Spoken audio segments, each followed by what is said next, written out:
The gold to silver ratio is at 66 to 1 today. Gold is at $4,100 and silver is at 62. Ladies and gentlemen, welcome to Fresh Fruits 92 Gold stacking collectible gold bars like this limited edition PAMP 5-gram Eid Mubarak bar. We're going to talk a little bit about this bar later. Gold numismatic coins and a little bit of silver now that we're paying attention to this gold to silver ratio. Ladies and gents, what do you think is the better buy? Now, obviously, if you've been following the channel, you know that to me, this is triggering a green light to buy silver. Guys, anything above 60 in terms of the ratio, it triggers to me to buy silver. And now, if you would have asked me a year ago, I wasn't really paying attention to the gold to silver ratio, and I would have just saw this as an opportunity to buy gold. And if you're just primarily gold stacking, your dollar cost averaging, you're purchasing whatever it is every single month or week or paycheck, it is a great opportunity to be purchasing gold and dollar cost averaging. Now, I don't necessarily think the same thing about silver. I don't think it's a good thing to dollar cost average or to hold as a long-term investment.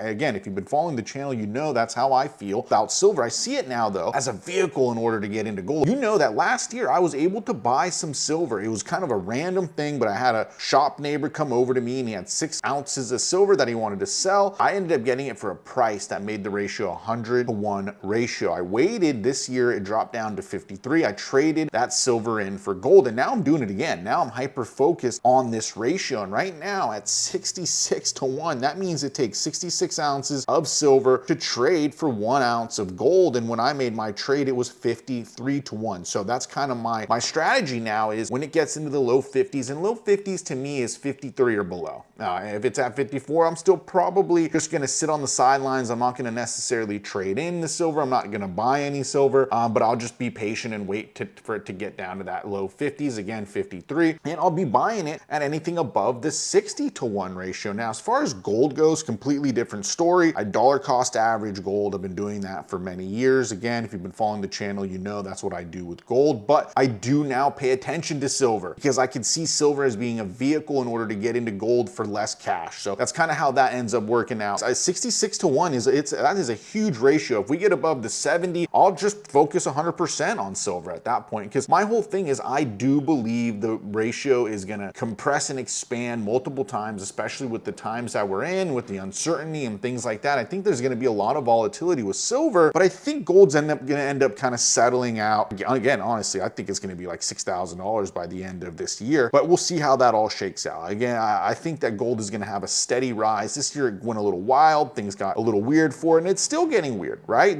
We're still not over the conflict in the Middle East, and things haven't quite shaken out with everything. Now, silver's just been wild. It's all over the place, but I can see that volatility as being an opportunity to use it. I see the volatility as an opportunity now. And again, if you are new to stacking, don't panic when the price goes down. See that as an opportunity to get things on sale. I mean, guys, just look at it. Gold is down over $1,000 an ounce since January. So to me, that's a sale. And to the people that have been doing this for a really long time, you know that this is a time to take advantage of things, to kind of build your silver stacks in order to make that trade, especially with where the ratio is. Dollar cost average on your gold, step it up to a 1/4 ounce if you've been grabbing a 110 ounce every paycheck or every month or what have you. This is the opportunity to lower your average price in gold, especially if you had to buy at those higher numbers. If you dollar cost average gold, it starts to kind of even out over time, and you'll end up being ahead if you do it for long enough. That's just kind of how it goes, and that's kind of been my experience at least, and I know that's been the experience for a lot of other stackers as well. Be sure to comment below and let me know what your experience is with dollar cost averaging gold and what you think about silver. Do you think silver is a long-term hold, or are you like me and you're only using silver as a vehicle to get into gold for less? Guys, I'm really curious to know what you think. And something else that I've been thinking about is I see silver as a vehicle to get into gold, and I see gold as a vehicle to buy my freedom later on, to secure my freedom later on. Literally, that's what I see gold as. So I'm really focused on this now, guys. I used to be focused on a lot of other things in life, you know,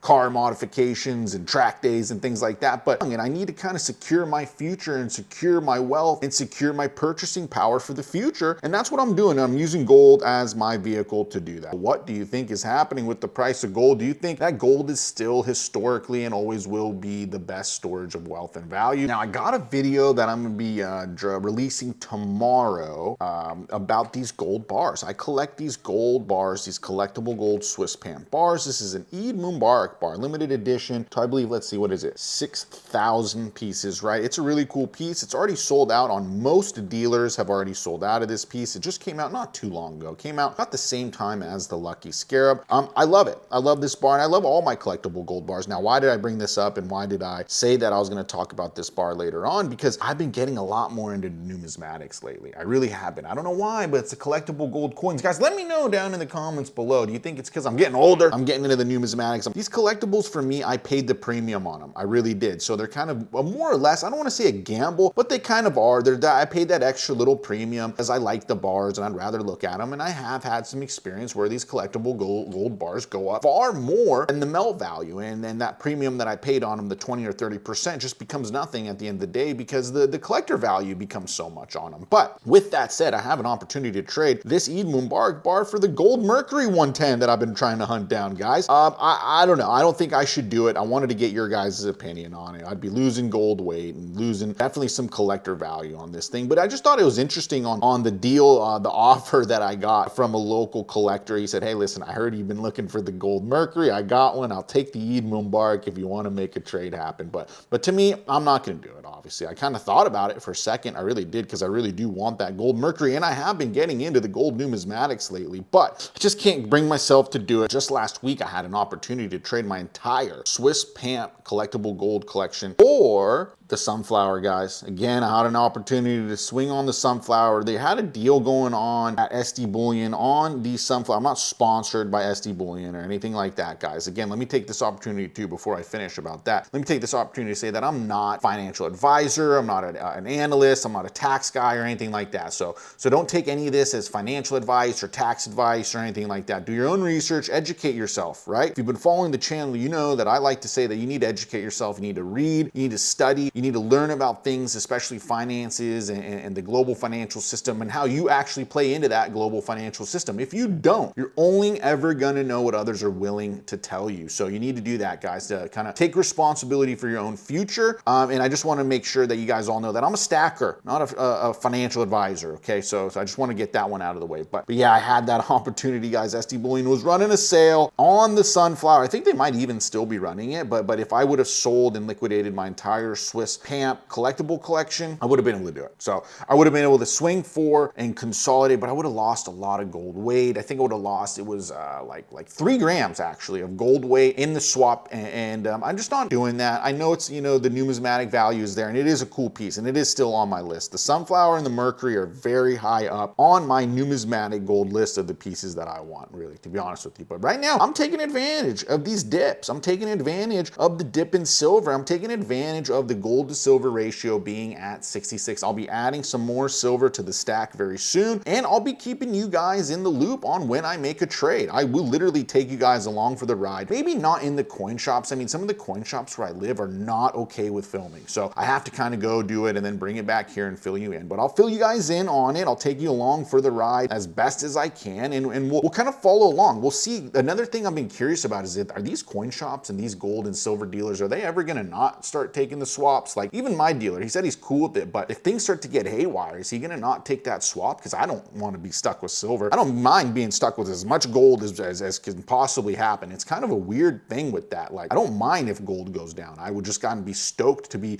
able to add some more to the stack for cheaper. But if silver starts to go down and I had a pretty large silver position, I don't know, I would start to get nervous. Why is that? Why is it that I get nervous with silver, but I don't care if the price of gold goes down? I think it's a sale when the price of gold goes down. I think it's an opportunity when the price of silver goes down. Kind of a different thing, to be honest. I like to use the silver to get the gold, and I don't mind if the gold goes down in value, but if this goes down in value, I start to get nervous. So it is a weird relationship that I have with gold and with silver, but it is definitely a different one that I have with silver. I love silver now. I really do. I absolutely love silver. I see it as something that I could use as these short-term investments. I see how I can use the volatility of it to my advantage, and I think that others have been doing this for a long time. I know some stackers have been doing it for a really long time, a lot longer than I have been. So I wouldn't even know about the gold to silver ratio. Listen to this. I wouldn't even know about the gold to silver ratio and doing these swaps if I wasn't listening to you guys. So that's why I like this little community that we've been building. Down in the comments, you know, people are willing to help each other out and answer questions, and we're getting into these cool little fun, friendly debates even sometimes, and that's fun. That's what this community is all about. It's fun to talk about the hobby, talk about different coins and different nations and what new releases are coming out and the outrageous premium scams that are getting asked on some of these coins, guys. Again, I just released a video on the gold Liberty Bell. Be sure to check that out. Absolutely madness. $19,600 for a 1 ounce gold Liberty coin. Pretty cool though that it is shaped like a Liberty Bell. You know, a little fun fact is not all coins need to be shaped in a circle. They can be shaped however the nation wants to shape them, as long as they have like a face value, I believe. You know, I think that is kind of one of the criterias, but very interesting. Let me know, what do you guys think about numismatics versus the gold collectible bars? Again, I got a video coming out on the gold collectible bars and kind of how they're breaching into a new category of their own. I don't know, I haven't quite figured it out quite yet, but I will be going to Coinorama next month. I'll be bringing you guys along for the ride. I hope they allow filming there, but I assume that they do. I will be a guest. I will not have a booth or anything like that, but I'm gonna be sure to ask some of the dealers there, what do they think about these gold collectible bars? I see them sell online, but my whole thing is who's buying them? Are these just collectors? Are shops buying them? Are shops only paying melt for them? What is going on with the collectible gold bars from PAMP and from Perth and some of the other mints that have been producing them? Even the United States has collabed with DC to make the DC collab coins, which is really cool. I just don't know what's going on with it. I don't know, maybe they're just trying to breach into the collectibles category that is kind of really taken off, and they're trying to bring gold and silver into that, which I think is cool. Again, I really do, but it's like numismatics kind of was already doing that, so I don't know.